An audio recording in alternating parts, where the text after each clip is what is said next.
Morning. It's Tuesday, October 20th.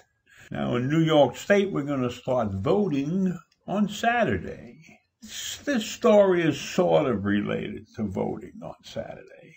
In fact, it's a critical issue in many people's minds. This is a story involving Notre Dame, one of the most famous universities in the United States, and Coney Barrett, who was a law professor, a very popular law professor at Notre Dame. Is the story. 88 faculty members at the University of Notre Dame inked their names on an open letter urging Coney Barrett, the former law professor, to halt her Supreme Court nomination process until after Labor Day. This is an unprecedented event. There have been 114 people who have served as Supreme Court justices, and there's never been this much of a ruckus about any one of them, let alone a letter asking them to postpone their confirmation. Of course, these are unusual times, and this particular confirmation comes at a very awkward time, being that the election is so close. Now, the 88 signatures were not from the law department. They were from many different departments within the university, both at the graduate and undergraduate level, but no faculty member from the law school signed on. The letter stated that the rushed nature of your nomination process, which you certainly recognize as an exercise in raw power politics, may effectively deprive the American people of a voice in selecting the next Supreme Court justice. Now, the hearings in the confirmation process had the Republican lawmakers touting the judge's dazzling credentials and irritated Democrats questioning the frenzied process in the middle of the pandemic and the nominee's views on Obamacare and abortion rights. Now, I'm sure she's qualified to be a Supreme Court justice. I'm sure her law credentials are impeccable. But it bothers me that she has spoken out against abortion rights.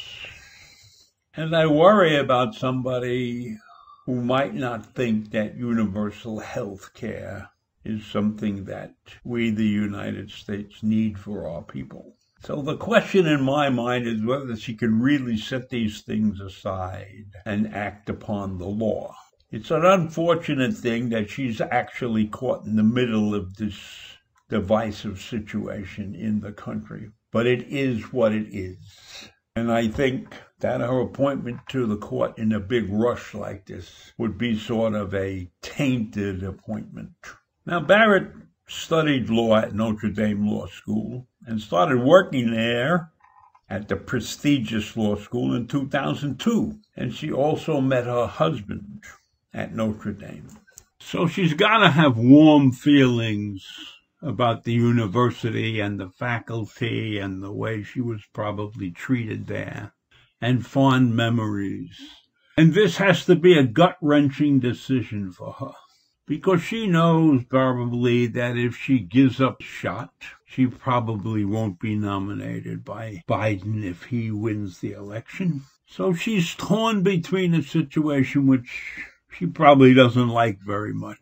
I'm sure that the judge in her may have some difficulty sleeping because of the way this nomination process is playing out.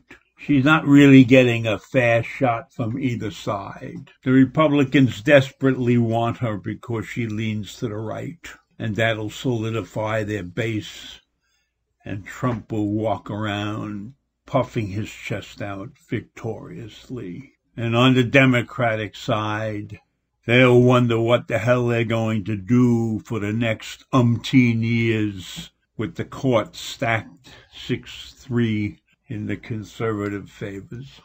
So this is the direct result of the division of this country. When we should be picking the best to serve on the Supreme Court, politics have intervened with our system of justice. And I guess this has probably been going on for 250 years, but it's never gotten to this point before. You know, a politicized nomination right before the election really threatens the integrity and the stability of our democratic constitution. Those are not my words. Those are the words of a political science professor from Notre Dame. So I don't know how you feel out there, but I'm against this nomination because I think the woman is very conservative. And I think in the world right now, literal translation of the Constitution is not what we should be doing. The Constitution is a living, breathing document, and it's interpreted in many cases according to the times and according to the needs of the country. And we don't need another strict constitutionalist on the court. But so be it.